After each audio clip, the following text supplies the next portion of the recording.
ایک روز میں تھانے پہنچا تو پتہ چلا کہ گزشتہ رات چودھریوں کے ذاتی قبرستان میں کسی نے خاصی افراتفری مچائی تھی۔ میں نے چند سپاہیوں کو ساتھ لیا اور فی الفور جائے وقوع کی جانب روانہ ہو گیا۔ گاؤں کے بڑے قبرستان کے ایک گوشے میں چودھریوں کا ذاتی قبرستان تھا۔ ایک آدم قد 4 دیواری کے اندر 20-25 پختہ قبریں بنی ہوئی تھیں، جن کے اندر چودھری خاندان کے آباء و اجداد گہری نیند سو رہے تھے۔ قبرستان کا یہ حصہ بالکل الگ تھلگ دکھائی دیتا تھا، جیسے گاؤں کے اندر چودھریوں کی حویلی پورے گاؤں میں ممتاز نظر آتی تھی۔ چودھری وڈیرے اور بڑے بڑے جاگیردار زندہ ہوں یا مردہ اپنی انفرادیت کو ہمیشہ قائم ہی رکھتے ہیں۔ غربت اور عمارت کے درمیان یہ فرق ازل سے ابد تک موجود رہے گا۔ چودھریوں کے لیے مخصوص قبرستان کے اس حصے میں داخلی دروازے پر لکڑی کا ایک پھاٹک بھی لگا ہوا تھا، جس پر ایک بورڈ بھی نصب کیا گیا تھا۔ بورڈ کی مختصر تحریر کسی بھی ذی شعور شخص کو جھنجھوڑنے کے لیے کافی تھی۔ وہاں پر جعلی حروف میں لکھا تھا چودھری قبرستان، نیچے ذرا چھوٹے حروف میں لکھا تھا غیر متعلقہ لوگوں کا داخلہ منع ہے۔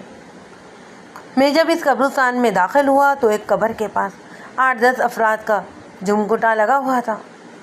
چودھری مرا تب علی اور اس کا بیٹا چودھری مشتاق نمایاں نظر آ رہے تھے۔ وہ سب ایک کھلی ہوئی قبر کے گرد جمع تھے اور بڑی تیز آواز میں باتیں بھی کر رہے تھے۔ مجھ پر نظر پڑتے ہی سب ایک طرف ہٹ گئے۔ میں نے آگے بڑھ کر اس کھلی ہوئی قبر کا جائزہ لیا۔ پختہ قبر کو بڑی بے دردی سے ادھیڑ کر رکھ دیا گیا تھا اور اندر سے مردہ غائب تھا۔ غیر ارادی طور پر میرا دھیان قبرستان کے سراہنے لگے ہوئے کتبے کی طرف چلا گیا۔ کتبے پر موجود شخصیت کا نام، تاریخ پیدائش اور تاریخ وفات درج تھا۔ یہ کسی سلمہ دختر چودھری شہادت علی کی قبر تھی۔ تاریخ وفات 20 سال پہلے کی تھی اور تاریخ پیدائش سے میں نے فوری طور پر اندازہ لگایا کہ سلمہ کا انتقال بھی عین عالم شباب میں ہوا تھا۔ کتبے کی تحریر کے مطابق وہ 18 سال کی عمر میں اظہار فانی سے اٹھی تھی۔ میں نے قبر اور اس کے گرد و نواح کا اچھی طرح جائزہ لینے کے بعد چودھری مراتب علی سے پوچھا، سلمہ بی بی آپ کی کون تھیں؟ وہ میری چھوٹی بہن تھی۔ چودھری مراتب علی نے غم سے آری جھنجھلاہٹ آمیز لہجے میں جواب دیا، آپ کے خیال میں یہ حرکت کس کی ہو سکتی ہے؟ اگر یہ پتہ چل جاتا تو کچو منڈا نکال دیتے اس کا۔ چودھری مراتب علی کی بجائے اس کے بیٹے مشتاق نے جوشیلے لہجے میں کہا۔ مجھے اس کا انداز خاصا ناگوار گزرا، تاہم میں نے اس کے لہجے کی گرمی کو نظر انداز کرتے ہوئے اس کے باپ سے سوال کیا، آپ کی دشمنی کس کس کے ساتھ ہے؟ ہم سے کوئی دشمنی کی جرت نہیں کر سکتا۔ وہ تیش کے عالم میں بولا، لوگ تو ہمارا نام سن کر ہی سہم جاتے ہیں۔ یقیناً ایسا ہی ہوا ہوگا چودھری صاحب، میں نے طنزیہ لہجے میں کہا، مگر یہ حرکت کسی دوست کی تو نہیں ہو سکتی۔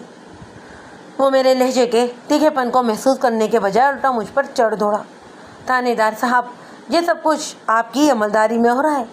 وہ کیسے؟ مجھے اس کی بات سن کر ہنسی بھی آ گئی تھی۔ وہ بولا، جب آپ ہمارے علاقے کے تھانے میں آئے ہیں مجرموں کی ہمتیں جوان ہو گئی ہیں۔ اس سے پہلے کسی کی مجال ہی نہیں تھی جو ہماری طرف آنکھ اٹھا کر بھی دیکھتا۔ تو آپ یہ کہنا چاہتے ہیں کہ کسی جرائم پیشہ شخص نے میرے اشارے پر آپ کی لاڈلی بہن کی لاش کی بے حرمتی کی ہے؟ چودھری نے میرے اس سوال کا بھی الٹا ہی جواب دیا، آپ یہاں کے تھانے دار ہیں، آپ کے ہوتے ہوئے بھی جو جرائم ہوں گے ان کا ذمہ دار بھی آپ ہی کو ٹھہرایا جائے گا۔ مجھے بھی غصہ آ گیا۔ چودھری ذرا منہ سنبھال کر بات، ہاں؟ میں نے چودھری مراتب علی کی آنکھوں میں جھانکتے ہوئے کہا، میں ان تھانے داروں میں سے نہیں ہوں جو چودھریوں کے ٹکڑوں پر پلتے ہیں۔ وہ مونچھوں کو تاؤ دیتے ہوئے بولا، ملک صاحب آپ بھی ذرا ہوش میں رہ کر بات کریں، وردی کا روپ ہم پر نہ ڈالیں، ہماری پہنچ بہت اوپر تک ہے۔ کس کی پہنچ کہاں تک ہے اس کا بھی پتہ چل جائے گا، ابھی تو پہلی ہی ملاقات ہے۔ میں نے بھی ٹھوس لہجے میں کہا، میں جو کچھ کر رہا ہوں اس کا ٹھیک ٹھیک جواب دیں، ورنہ مجھے قانونی تقاضے پورے کرنے ہیں۔ پہلے تو یہ بتائیں کہ آپ کی بہن سے کسی کی کیا دشمنی تھی اور یہ دشمنی 20 سال کے بعد کیوں نکالی گئی؟ میرے سوالات سن کر چودھری کے چہرے پر ایک رنگ سا آ کر گزر گیا۔ مجھے یقین ہو گیا کہ کوئی ایسی بات ہے جو چودھری مجھ سے چھپانا چاہتا ہے۔ میں اس کے چہرے پر نظر جمائے سوالیہ انداز میں اسی کی طرف دیکھ رہا تھا۔ اس میں کوئی بھی شک نہیں تھا کہ چودھری مراتب علی سے میری پہلی ملاقات ناخوشگوار انداز میں ہوئی تھی۔ مجھے وہ خاصا نامعقول قسم کا چودھری بھی لگا تھا۔ میرے بارے میں اس نے اپنے ذہن میں کیا تاثر قائم کیا تھا، اس کا میں کوئی اندازہ نہیں لگا سکا۔ چودھری صاحب، ہمیں تھانے میں اور بھی بہت سے کام ہوتے ہیں، اگر پورا دن مردوں کے درمیان کھڑے رہے تو پھر کیا کام؟ تو میں نے کون سا آپ کو باندھ رکھا ہے؟ وہ عجیب سے لہجے میں بولا۔ جائیے اور جا کر اپنا کام کریں، ہم آپ کو بلانے تو نہیں گئے تھے۔ چودھری، واپسی کا کم از کم ایک دروازہ ضرور کھلا رکھنا چاہیے، میں نے ناگواری سے اسے گھورتے ہوئے کہا۔ یہ نہ ہو کہ کبھی ہم بھی آپ کے بلانے پر مجبور ہو جائیں۔ آپ چودھری مراتب علی کو دھمکیاں دے رہے ہیں۔ یہ دھمکی نہیں، نصیحت ہے، میں نے بھی ترکی بہ ترکی جواب دیا، اور اسے میری پہلی اور آخری نصیحت بھی سمجھے۔ ایک لمحے کے بعد میں نے کہا، اور یہ مت بھولیں کہ ہمیں علام نہیں ہوا تھا کہ آپ کی بہن کی قبر کی درگت بنائی گئی ہے۔ ہمارے پاس باقاعدہ اس واقعے کی رپورٹ درج کروائی ہی گئی ہے، اور رپورٹ درج کروانے والا آپ کا چھوٹا بھائی چودھری سکندر علی ہے۔ پھر میں نے چاروں جانب نگاہ دوڑاتے ہوئے پوچھا، چھوٹا چودھری نظر نہیں آ رہا، کہاں چلا گیا ہے وہ؟ چودھری مراتب علی کی اکڑی ہوئی گردن میں اب ذرا نرمی کے آثار پیدا ہوئے۔ اسے معاملے کی سنگینی کا کچھ اندازہ ہو گیا۔ میں نے خالی سرکاری لہجے میں کہا، جب ہمارے پاس کوئی شکایت لے کر آتا ہے تو ہم اس شکایت پر رپورٹ بھی درج کرتے ہیں، تو پھر قانونی کارروائی ضروری ہو جاتی ہے۔ اتنا قانون تو آپ بھی جانتے ہی ہوں گے نا چودھری صاحب۔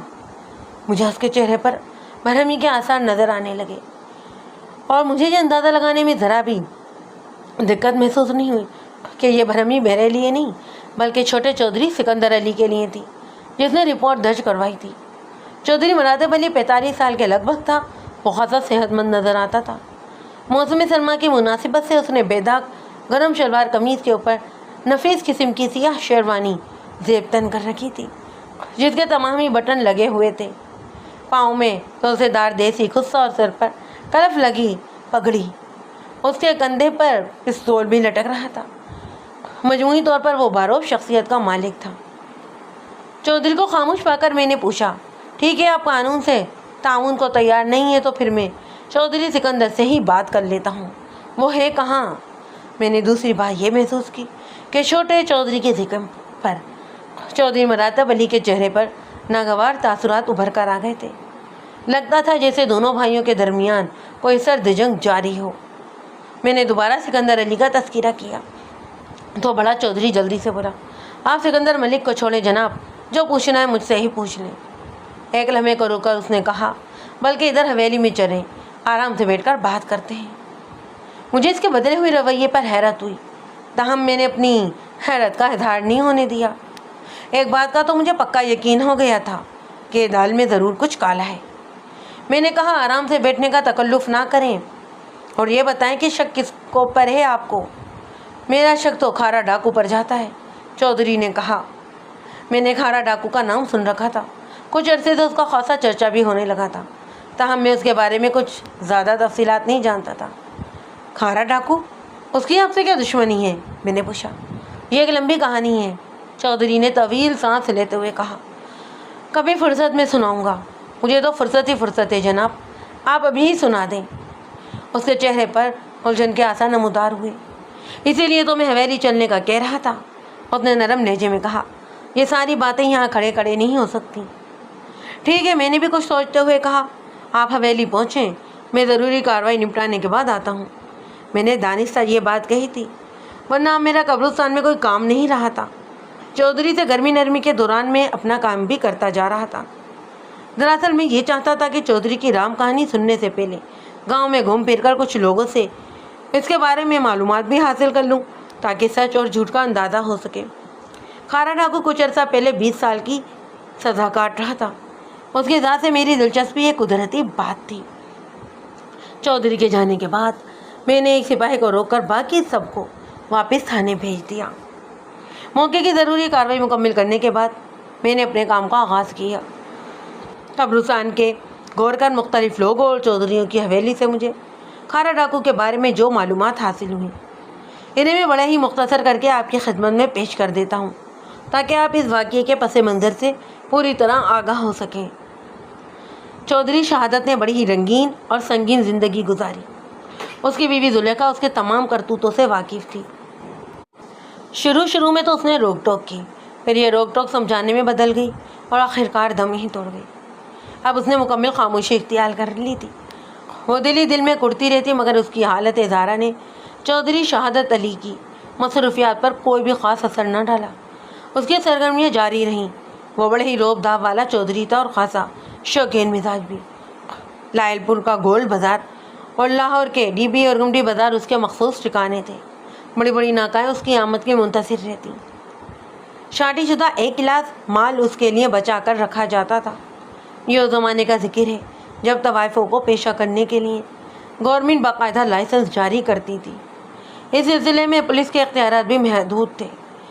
ہم ایک مخصوص حد سے تجاوز نہیں کر سکتے تھے۔ مراتب علی کی پیدائش کے بعد زلیخا نے اپنی دنیا کو اپنے بچے کی ذات تک محدود کر لیا۔ چودھری شہادت علی کو پہلے کون سی زلیخا کی پرواہ تھی جو اب اس کی فکر کرتا؟ اس کے پاس مال و دولت کی کمی تھی اور نہ ہی جوانی کی۔ ہری کوٹے پر اسے ہاتھوں ہاتھ لیا جاتا۔ وہ جوانی اور دولت دونوں ہاتھوں سے لٹاتا جا رہا تھا کہ اچانک اس کی زندگی میں ایک طوفان نے سر اٹھایا۔ اس طوفان کا نام نگینہ تھا۔ نگینہ زورا بھائی کے کوٹے کی سب سے صاف ستھری طوائف تھی۔ وہ شہادت علی کی نگاہوں کو ایسے بھائی کے دل میں ہی اتر گئی۔ شہادت علی نے زورا بھائی کو نگینہ کے منہ مانگے دام ادا کیے اور نگینہ کو اپنی حویلی میں لے کر آ گیا۔ قصہ مختصر نگینہ شہادت علی کی دوسری بیوی کے طور پر حویلی میں راج کرنے لگی۔ ان حالات میں زلیخا بجھ گئی اور بستر سے لگ گئی۔ پتہ اس وقت چلا جب پانی سر سے گزر چکا تھا۔ زلیخا کو ٹی وی جیسے موذی مرض نے اپنے جال میں جکڑ لیا تھا۔ اس وقت تک کوئی باقاعدہ ٹی وی کا علاج دریافت نہیں ہوا تھا۔ حکیم طب وغیرہ جڑی بوٹیوں کی مدد سے جو بھی علاج کرتے وہ اتنا طویل اور صبر آزما ہوتا کہ مریض مایوسی کا شکار ہو کر موت سے پہلے ہی مر جاتا۔ اور پھر آخرکار ایک روز زلیخا بھی چل بسی۔ نگینہ کی آمد نے کئی زاویوں سے حویلی اور حویلی کے مکینوں کو متاثر کیا۔ ایک جانب اگر زلیخا ٹی بی کا شکار ہو کر زندگی سے ہاتھ دھو بیٹھی تھی تو دوسری طرف چودھری شہادت علی میں بھی مثبت تبدیلیاں رونما ہوئیں۔ نگینہ نے نہ جانے اس پر کون سا جادو پھینک دیا تھا کہ وہ ایک کھوٹے سے بند کر ہی رہ گیا۔ اسے پوری دنیا میں اب نگینہ کے سوا کچھ نظر ہی نہیں آتا تھا، نہ ہی دکھائی دیتا۔ اس نے اپنی تمام غیر نصابی سرگرمیاں ترک کر دیں اور ایک وفادار مثالی شوہر کا کردار ادا کر رہا تھا۔ وہ پورا گاؤں اس کایا پلٹ پر حیران تھا۔ کسی نے سچ کہا ہے کہ مرد کی بربادی اور آبادی میں سب سے زیادہ ہاتھ عورت کا ہی تو ہوتا ہے۔ نگینہ کی صحبت نے چودھری شہادت علی کو ایک مرد معقول بنا دیا۔ نگینہ کے بدن سے شہادت علی کی دو اولادیں ہوئیں، سلمیٰ اور سکندر علی۔ سلمیٰ مراتب علی سے 5 سال چھوٹی تھی، جبکہ وہ اپنے سگے بھائی سکندر علی سے 8 سال بڑی تھی۔ شہادت علی اپنی تینوں اولادوں کو ایک ہی نگاہ سے دیکھتا تھا، مگر نگینہ کا رویہ مراتب علی سے شہادت علی کی بانسبت قدرے مختلف تھا۔ مراتب علی بھی اپنی سوتیلی ماں سے خاصا کھینچا رہتا تھا۔ شہادت علی نے اپنے تمام سابق شوق ترک کر کے پہلوانی سے دل لگا لیا۔ وہ خود تو پہلوانی نہیں کرتا تھا، البتہ گاؤں کے پہلوانوں کی سرپرستی شروع کر دی۔ شہادت علی کی حویلی کے پچھواڑے ایک وسیع باغ تھا جہاں موسمی پھلوں کی ہمیشہ بہتات رہتی۔ شہادت علی نے ایک عظیم شان اکھاڑا اس باغ میں تیار کروایا اور چند شہ زوروں کو اس میں دعوت دی۔ وہاں باقاعدہ زور کیا کریں، ان کی خوراک اور دیگر لوازمات چودھری کے ذمے ہوں گے۔ چودھری نے اپنی دانش میں ایک تعمیری اور باوقار کام کا آغاز خلوص نیت سے کیا تھا۔ اس کے تو فرشتوں کو بھی خبر نہیں تھی کہ وہ اس نیک کام کے پس پردہ کتنی بڑی قیامت کو پروان چڑھا رہا ہے، پر ہونی تو ہو کر ہی رہتی ہے۔ چودھری شہادت علی کی بیٹی سلمیٰ ایک خوبرو پہلوان افتخار افیز پہلوان پر مر مٹی۔ افتخار پہلوان سب سے زیادہ پھرتیلا اور گمرو جوان تھا۔ اس نے آلے دو آلے کے گاؤں کے کئی نامور پہلوانوں کو پچھاڑا بھی تھا۔ وہ چودھری شہادت علی کے گاؤں کی آبرو تھا۔ چودھری اسے اپنے بیٹے کی طرح چاہتا تھا۔ حویلی میں افتخار کی آمد و رفت پر کوئی پابندی نہیں تھی۔ حویلی میں افتخار کا آنا جانا تو بعد میں شروع ہوا تھا۔ سلمیٰ تو 1 سال سے اسے چھپ چھپ کر دیکھا کرتی تھی۔ دراصل حویلی کے آخری کمروں کی کھڑکیاں پچھواڑے میں کھلتی تھیں، جہاں باغ میں اکھاڑا اور اکھاڑے میں افتخار پہلوان اپنے پہلوانی کے جوہر دکھایا کرتا۔ سلمیٰ ایسے ہی ایک کمرے کی کھڑکی سے افتخار کی پھرتیوں کا نظارہ کیا کرتی۔ رفتہ رفتہ سلمیٰ کی میعود میں اضافہ ہوتا چلا گیا اور اسے پتہ بھی نہ چلا کہ کب وہ اس شخص سے دل لگا چکی ہے۔ اسے جب ہوش آیا تو وہ گھائل ہو چکی تھی۔ دوسری جانب افتخار نے حویلی میں باقاعدہ آنا شروع کیا تو وہ بھی سلمیٰ کی تیرے نگاہ کا شکار ہو گیا۔ سلمیٰ اپنی ماں کا پڑھ ہی تو تھی، حسن بے مثال کی مالک، ایک شوق و جنگل لڑکی، خطرناک حد تک بے باک اور منہ پھٹ، گوشت کے پہاڑوں سے ٹکرانے اور انہیں زمین پر چاٹنے والا شہزور افتخار اس دھان پان سی لڑکی کے مقابلے میں چاروں خانے چت ہو گیا۔ جب محبت ہو جاتی ہے تو پھر وہ اپنا اظہار بھی چاہتی ہے، اور ایسی محبت کے دونوں طرف آگ بھی برابر لگی ہو۔ افتخار حرف زبان تک لانے کے بارے میں سوچ ہی رہا تھا کہ سلمیٰ نے پہل کر دی۔ کبھی کبھار انہیں حویلی میں بات کرنے کا موقع مل جاتا تھا، اور یہ بھی ایک ایسا ہی موقع تھا۔ ان کے درمیان پہلوانی کے موضوع پر بات شروع ہو رہی تھی کہ سلمیٰ نے اچانک یہ موضوع کا رخ بدل دیا۔ افتخار، میں نے سنا ہے کہ آج تک کسی پہلوان نے تمہارے کندھے نہیں لگائے۔ سلمیٰ نے غیر متوقع سوال کیا۔ آپ نے ٹھیک سنا ہے بی بی جی، وہ نگینہ کو بڑی بی بی جی اور سلمیٰ کو بی بی جی کہتا تھا۔ اللہ کے فضل سے میں نے ہمیشہ میدان مارا ہے۔ کشتی جیت کر تم کیا محسوس کرتے ہو؟ بہت زیادہ خوشی اور طمانینت۔ سلمیٰ نے پوچھا، جیت کی خوشی کا بھی اپنا ہی ایک مزہ ہوتا ہے نا؟ تمہارا کیا خیال ہے؟ یہ تو آپ ٹھیک کہتی ہیں۔ افتخار کہتے ہیں کہ ہار اور جیت زندگی کا حصہ ہے۔ جی بی بی جی، پھر تو تمہاری زندگی کو مکمل نہیں کہا جا سکتا، تم تو ہمیشہ جیتتے ہی رہے ہو۔ تمہیں اپنی زندگی میں کمی محسوس ہی نہیں ہوئی ہار کی؟ وہ گڑبڑا گیا۔ بات تو آپ نے بڑے پتے کی ہے، یعنی تم اپنے اندر کچھ کمی، کچھ تشنگی محسوس کرتے ہو؟ میں نے کبھی اس بارے میں غور نہیں کیا، وہ نگاہ چرا کر بولا۔ بڑی مشکل باتیں کرتی ہیں آپ، وہ جان چھڑانے والے انداز میں بولا۔ وہ بھرپور شرارت پر اٹھی ہوئی تھی، جلدی سے بولی، میں نے تو کوئی مشکل بات نہیں کی افتخار۔ دکھ سکھ، رات دن، موت حیات اور امیری غریبی زندگی کا حصہ ہے۔ اسی طرح کھونا پانا بھی زندگی، ایک مکمل زندگی میں داخل ہونا ہے۔ جو شخص کچھ کھوتا نہیں ہے وہ پانے کی اہمیت کو نہیں سمجھ سکتا۔ جس نے کبھی کچھ پایا ہی نہیں، اس کی نظر میں کھونے کی کوئی واقعیت نہیں۔ کیا میں غلط کہہ رہی ہوں؟ نہیں، آپ غلط کہہ ہی نہیں سکتی، وہ سحر زدہ آواز میں بولا۔ سلمیٰ کی عمر اس وقت 17 سال تھی۔ افتخار پہلوان کا 25واں سال شروع ہو چکا تھا۔ افتخار نے تو اسکول کا منہ تک نہیں دیکھا تھا، جبکہ سلمیٰ شہر کے کالج میں پڑھ رہی تھی۔ یہ تعلیمی کا اثر تھا جو وہ اتنی بڑی بڑی باتیں کر رہی تھی۔ افتخار اپنی محبوبہ کی باتیں بڑی توجہ سے سن رہا تھا۔ اس پر ایک عجیب سی کیفیت طاری تھی۔ اگر اس وقت سلمیٰ غلط بھی کہہ رہی ہوتی تو وہ اس کی بات سے اختلاف کی اہمیت نہیں رکھتا تھا۔ تم ایک پہلوان ہو افتخار، سلمیٰ نے اس کی آنکھوں میں جھانکتے ہوئے کہا۔ ایک شہزور جو 10 آدمیوں کو پچاڑ سکتا ہے، پر جسے آج تک کوئی شکست نہیں دے سکا، جس کی پشت اکاڑے کی مٹی سے نہ آشنا ہے، مگر یہی طاقت اور فاتح شخص اندر سے انتہائی کمزور اور بزدل ہے۔ سلمیٰ اچانک ہی خاموش ہو گئی تو افتخار نے چونک کر اس کی طرف دیکھا۔ سلمیٰ چند لمحوں تک دلچسپ بھری نظروں سے اسے تکتی رہی۔ رستم زمان، مجھ سے مقابلہ کرو گے؟ افتخار نے سمجھا شاید وہ مزاق کر رہی ہے۔ سلمیٰ کا انداز مزاق کرنے والا تھا۔ میرا آپ سے کیا مقابلہ؟ اس کے منہ سے بس اتنا ہی نکلا۔ ڈر گئے نا بس، سلمیٰ نے کہکا لگاتے ہوئے کہا۔ مجھے پتا تھا یہی جواب دو گے تم، مگر بی بی جی، وہ رک کر بولا، آپ عورت ذات ہیں، میں پہلوان ہوں، ہمارا مقابلہ؟ تم ایک پہلوان ہو اور ایک کمزور عورت سے مقابلہ کرتے ہوئے گھبرا رہے ہو؟ وہ افتخار کی بات کاٹتے ہوئے بولی۔ یہی کہنا چاہتے ہو نا تم؟ میرا یہ مطلب نہیں تھا بی بی جی۔ پھر کیا مطلب تھا؟ وہ جو میں پہلوان ہوں، کسی پہلوان ہی سے کشتی کر سکتا ہوں۔ اس کی سمجھ میں ہی نہیں آ رہا تھا کہ کہے تو کیا کہے۔ وہ اس کی بدحواسی سے محفوظ ہوتے ہوئے بولی، بے وقوف، میں تم سے کشتی کرنے کو تھوڑی کہہ رہی ہوں۔ تو پھر؟ میں تو تم سے مقابلہ کرنے کی بات کر رہی تھی۔ مقابلہ اور کشتی ایک ہی تو بات ہے۔ افتخار نے سادگی سے سلمیٰ کی غزالی آنکھوں میں جھانکا تھا۔ ایک بات کیسے ہے؟ سلمیٰ بھی اس کی آنکھوں میں ڈوبتے ہوئے بولی، کشتی میں دو پہلوانوں کی جسمانی توانائیاں ایک دوسرے سے الجھی ہوتی ہیں، جبکہ مقابلے میں، اور خصوصاً ایک لڑکی اور لڑکے کے درمیان مقابلے میں، لڑکا اور لڑکی بھی، وہ جو ایک دوسرے کو چاہتے ہوں، ایک دوسرے سے محبت کرتے ہوں، اظہار کی قوت بڑی زیر بیکار نظر آتی ہے۔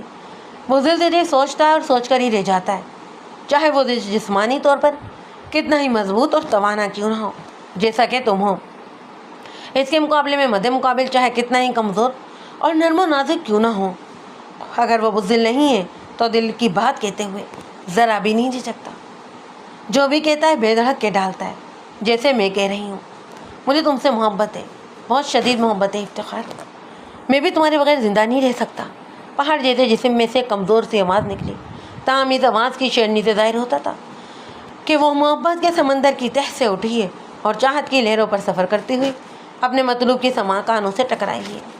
اس کے بعد محبت نے تمامی مراحل خود بخود طے کر لی، جس طرح وہ ازل سے کرتی آ رہی تھی۔ افتخار اب کسی ایسے خوشگوار موقع کی طاق میں تھا جب وہ اپنے چودھری شہادت علی کے سامنے درخواست کر سکے کہ وہ اسے اپنی فرزندی میں لے لیں۔ قسمت اچھی تھی کہ اسے یہ موقع بھی جلد ہی مل گیا۔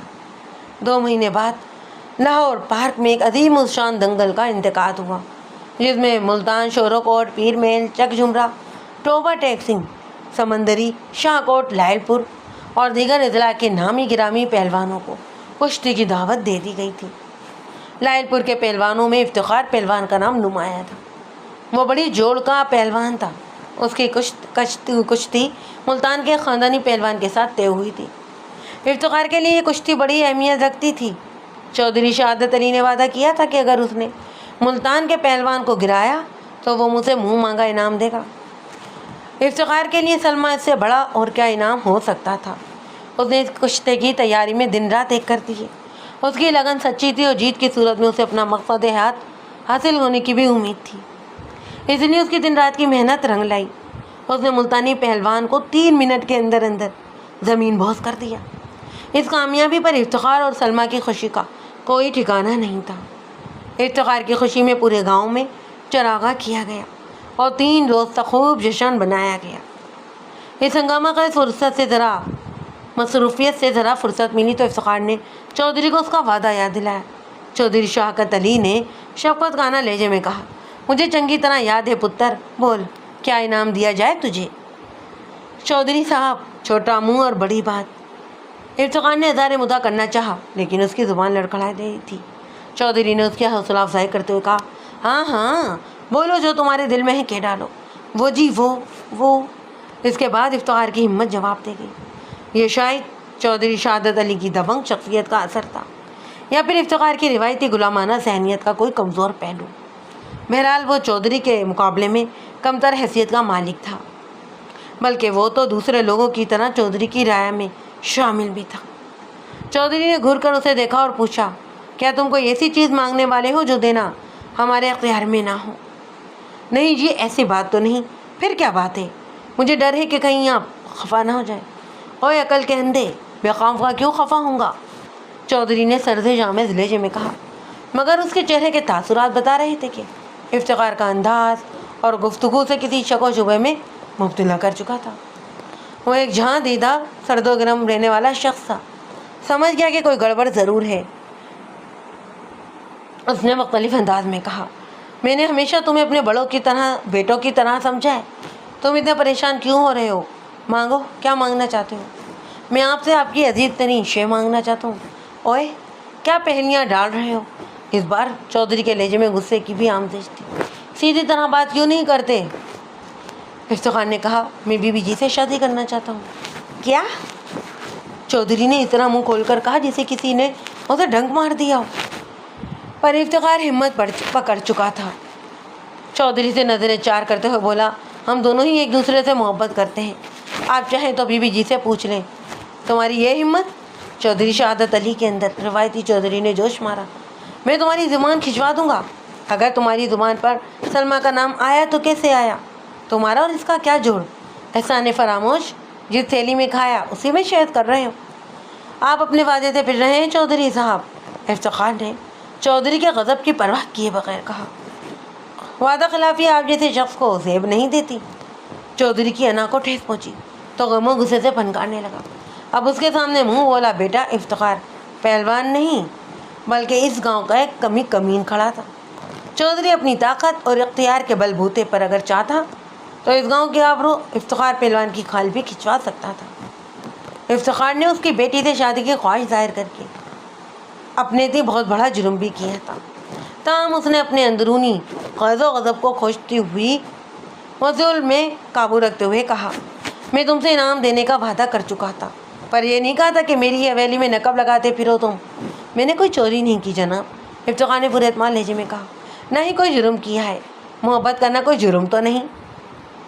انسان کو ہر کام اپنی اوقات کے مطابق کرنا چاہیے۔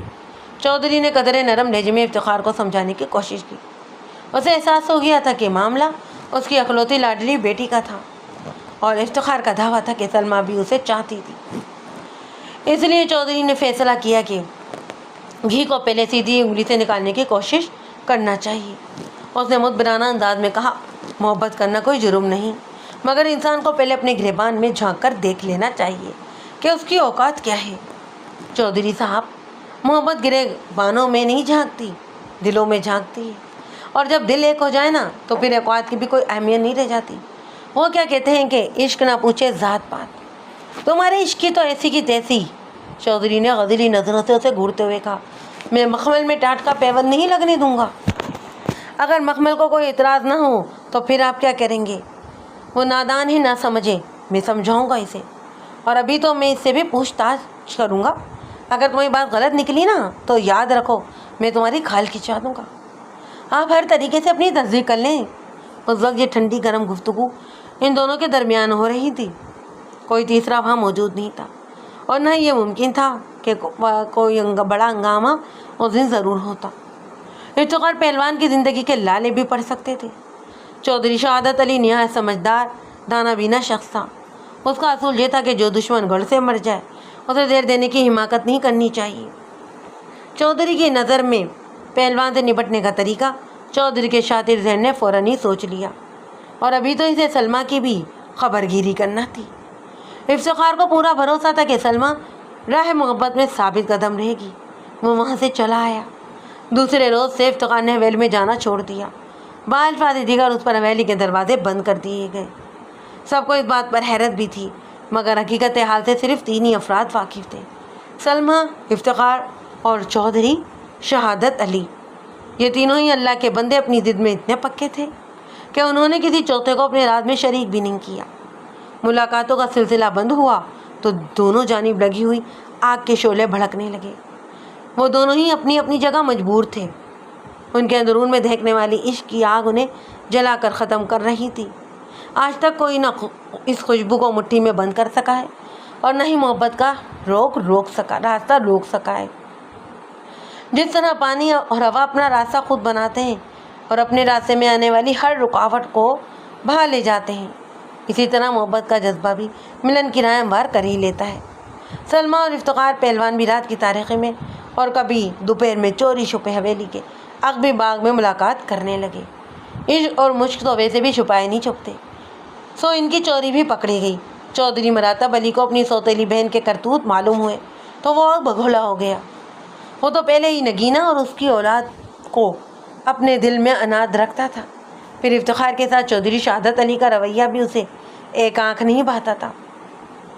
مراتب علی نے شہادت علی کے علم میں لائے بغیر افتخار سے نپٹنے کا فیصلہ کر لیا۔ چودھری شہادت علی ابھی افتخار کے لیے کسی مناسب بندوبست کے بارے میں سوچ ہی رہا تھا کہ مراتب علی نے جب باتیں وار بھی کر دیا۔ سلمیٰ اور افتخار رات کی تاریخ میں محور راز و نیاز تھے کہ مراتب علی اپنے 8-10 سواریوں کے ساتھ عقبی باغ میں پہنچ گیا۔ مراتب علی کے پاس پستول تھی اور اس کے ساتھیوں کے پاس لاٹھیاں۔ وہ ہر طرح سے پوری طرح لیس تھے، چہروں کو انہوں نے ڈھانٹے میں چھپا رکھا تھا۔ چودھری مراتب علی ایک دور افات درد کی آڑ لے کر کھڑا ہو گیا، اور اس کے اشارے پر کسی ناگہانی کی طرح افتخار پہلوان پر وہ سب ٹوٹ پڑے۔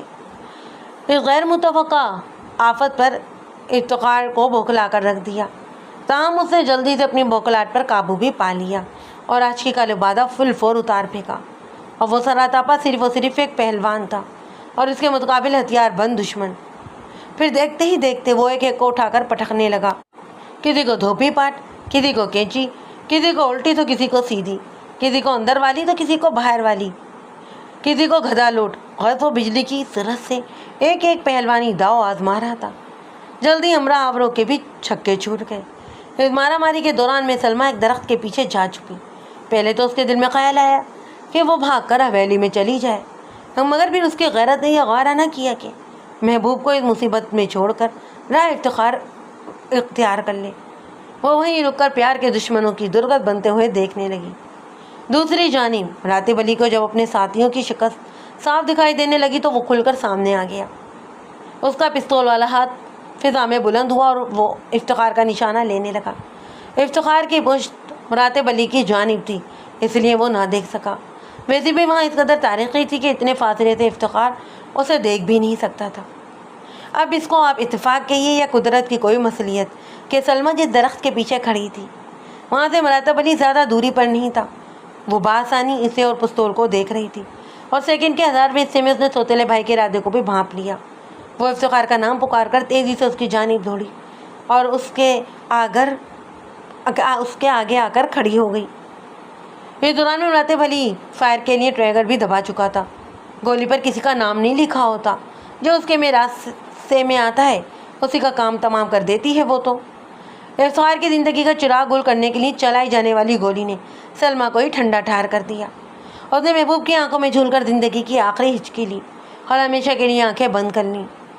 اس صورتحال نے افتخار کو دشمنوں کی جانب سے غافل کر دیا، جس کا اسے بھیانک خمیازہ بھگتنا پڑا۔ وہ بے دریغ اسے کوٹنے لگے۔ افتخار پہلوان تھا، طاقت کا طوفان، مگر وہ ایک انسان بھی تھا۔ سر پر لگنے والی چوٹ نے اسے دنیا معافیہ سے بے خبر کر دیا۔ پھر اس کی دوسری آنکھ صبح ہی کھلی۔ چودھری مراتب علی کے شیطانی ذہن نے نہایت ہی مؤثر شیطانی منصوبہ تلاش کر لیا۔ اس کے جان نثار اس کے اشارہ پر گردنیں کٹوانے کو تیار تھے، اس لیے اس کے منصوبے کی ناکامی کا امکان 0 کے برابر تھا۔ اس نے موقف اختیار کیا کہ افتخار پہلوان اس کی بہن کو اغوا کر کے لے جا رہا تھا۔ مراتب علی اور اس کے ساتھیوں کو خبر ہو گئی۔ انہوں نے افتخار کا پیچھا کیا اور اگبی باغ میں اسے گھیر لیا۔ افتخار نے جب محسوس کیا کہ وہ بری طرح پھنس چکا ہے اور اس کے لیے کوئی راہ فرار نہیں، تو اس نے سلمیٰ کو گولی مار کر ہلاک کر دیا اور اس کی لاش کو وہیں پھینک کر بھاگ نکلا۔ مگر مراتب علی کے آدمیوں نے اسے زیادہ دور تک نہیں جانے دیا اور گھیر گھار کر قابو کر لیا۔ دوسرے دن اسے پولیس کے حوالے بھی کر دیا گیا۔ مراتب علی نے اپنا پستول یہ کہہ کر پولیس انسپکٹر کو دے دیا کہ اسی پستول سے اس کی بہن کو قتل کیا گیا ہے۔